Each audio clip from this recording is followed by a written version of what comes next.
မိတ်ဆွေအားလုံးမင်္ဂလာပါလူချင်း YouTube Channel မှာကြိုဆိုပါရခင်ဗျမင်္ဂလာပါဒီပြဿနာကဒီကောင်းမှုစိုက်ပြီးတော့900မြောက်နေ့မှာမှုမြင်မတွေ့တာကအပူချိန်မလုံလောက်တဲ့ပြဿနာတစ်ခုတည်းနဲ့တော့အဲ့လိုမျိုးသွားပြီးပြောလို့တော့မရဘူးဘာဖြစ်လို့လဲဆိုလို့ရှိရင်မှုမျိုးကိုသုံးတဲ့မှုမျိုးအနှုရင်နဲ့လည်းဆိုင်တယ်နော်မှုမျိုးအနှုရင်နဲ့ပုံမူတည်ပြီးတော့တစ်ခါလေကြလို့ရှိရင်မှုမြင်ကအဲ့900မြောက်နေ့မှာမပြတတ်ဘူးနော်ဒါပထမတစ်ချက်နော်စဉ်းစားရမှာအရင်ဆုံးတစ်ချက်ဆွဲထုတ်ရင်အဲ့မိုးမျိုးပေါ့နောက်ဒုတိယတစ်ချက်အနေနဲ့ကဘာလို့ပြောချင်တာလဲဆိုလို့ရှိရင်ကျွန်တော်တို့ဒီမိုးပေါ့မြေပေါင်ပဲစိုက်ဒိုရီမို့လို့ရှိရင်ကျွန်တော်ယုံစနစ်နဲ့ပဲစိုက်ဒီအပူထိန်အားမကောင်းတာပေါ့ဆိုလိုချင်တာကဒီအပေါ်ကအမိုးတွေကိုလေဖြစ်တယ်လို့ဆိုတာကရှိတဲ့ဟာနဲ့တာပေါ်လင်အပေါက်ပြဲဆိုလဲတာပေါ်လင်အပေါက်ပြဲနဲ့ဆာလာအိတ်ဆိုလဲဆာလာအိတ်နဲ့ကောက်ပြီးတော့မိုးချပလိုက်တာဆိုလိုချင်တာဒီ9ရဲ့ဝင်းကျင်ကာလမှာကျွန်တော်တို့ကအလုံးဝအလုံးပိတ်အထဲမှာအပူကိုလှောင်ထားရမှာလीနော်အပူကိုလှောင်ထားရမှာပြီးလို့ရှိရင်နေပြောက်ထိုးလို့မရဘူးစားတဲ့အချက်တွေတွေကဒီတစ်ချက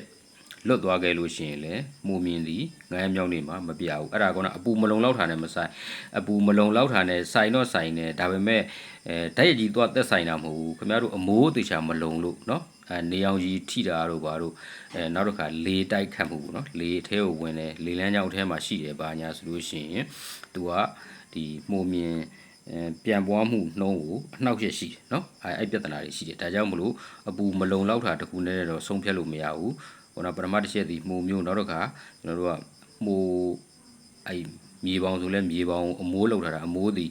ီပီကပစ်လောက်ထားတဲ့ပုံစံမျိုးဖြစ်နေသလားเนาะနောက်တော့ကယုံဆိုလို့ရှိရင်လည်းယုံကတာပေါ်လင်နေသည်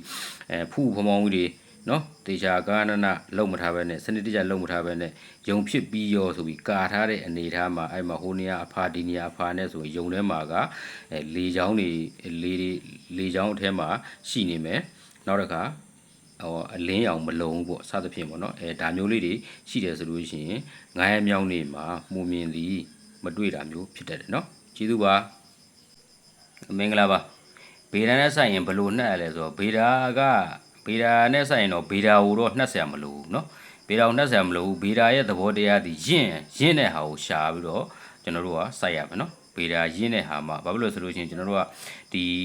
9မြောက်နေ့အထိဒီစဆိုင်တဲ့နေရာတွေစပြီး9မြောက်နေ့အထိကကျွန်တော်တို့အလုံးပိတ်ထားမှာလေအလုံးပိတ်ထားမှာဖြစ်တဲ့အတွက်အထဲမှာကာဗွန်ဒိုင်အောက်ဆိုက်တွေထွက်လဲပြီးတော့ gas တွေထွက်ပြီးတော့ကျွန်တော်တို့ကမှုပေါင်းကိုချွေးတွေပြန်ကြเนาะချွေးတွေပြန်ကြလဲပြီးတော့အဲ့ဒီမှုပေါင်းမှာရှိတဲ့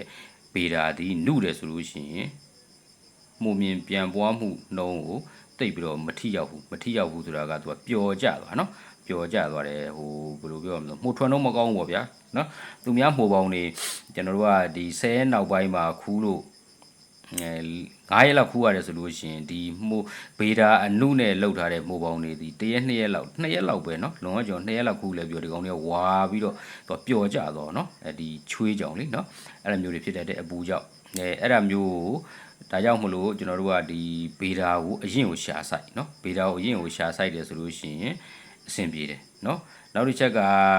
ဗေဒာတွေကိုရေဆေးတယ်ပေါ့နော်ရေဆေးပြီးတော့အမြစ်ပါခုတ်နိုင်ရင်တော့အမြစ်ပါခုတ်ပလိုက်တာပို့ပြီးတော့ကျွန်တော်ကတော့ပို့ကြိုက်တယ်နော်ဒါနဲ့တချို့တွေကတော့တချို့တွေမပေါ့တော်တော်များများကတော့အမြစ်တွေပါထည့်ဆိုင်ကြတယ်နော်ဘာလို့ဆိုအမြစ်တွေမှာထည့်ဆိုင်တယ်ဆိုအမြစ်တွေမှာတော့ဗက်တီးရီးယားတွေပါလာတယ်အဲ့တော့ဒီဘလောက်ပဲရေဆေးဒီအမြစ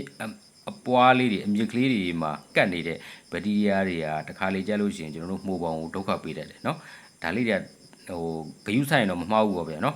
ဆိုလိုချင်တာကလုံနိုင်တော့အမြစ်တွေကိုဖြတ်ပလိုက်နော်အမြစ်တွေကိုဖြတ်ပလိုက်ကျွန်တော်တို့ကတော့ဗေဒာသွားဆယ်ပြီဆိုတော့အမြစ်တွေကိုကျွန်တော်တို့ကတခါတည်းခုတ်လိုက်တယ်ခုတ်လဲပြီးအဲ့မြောင်းနဲ့ဗေဒာမြောင်းနဲ့ပြန်ချလိုက်တယ်သူကသူအပင်ပြန်ပေါက်နော်ကျွန်တော်တို့ကကိုလိုချင်တဲ့အစိပ်ပိုင်းကိုပဲယူလာတာနော်ဒီကြတော့ရှင်တခါထပ်ပြီးရေဆေးလိုက်တယ်ရေဆေးပြီးဆိုတာနဲ့ရေစိမ်တဲ့အချိန်မှာထုံးတဲ့နော်ထုံးတဲ့စိမ်နဲ့ပြီးလို့ရှိရင်9မိုင်တော့စစ်လို့နောက်တော့ EM လိုဟာမျိုးထည့်ပြီးတော့ရေစိမ်နေနော်ရေခုနရေဆေးတယ်ပေါ့နော်ရေဆေးပြီးတဲ့အချိန်ကျမှကျွန်တော်ဘာလုပ်လဲဆိုလို့ရှိရင်တင်ပြီးတော့ခုတ်နှုတ်ဆင်းပြီးမှကျွန်တော်တို့စိုက်တယ်ပေါ့ဗျာနော်ဒါမျိုးတွေလောက်တာနော်အဲ့တော့ဗေဒာနဲ့စိုက်ရင်တော့နှက်ဆရာမလို့ပါဘူးဒါနဲ့ဗေဒာရင်းတဲ့ဟာကိုရွေးပြီးတော့ကျွန်တော်တို့ခူးပြီးစိုက်ရပါနော်ကျေးဇူးပါ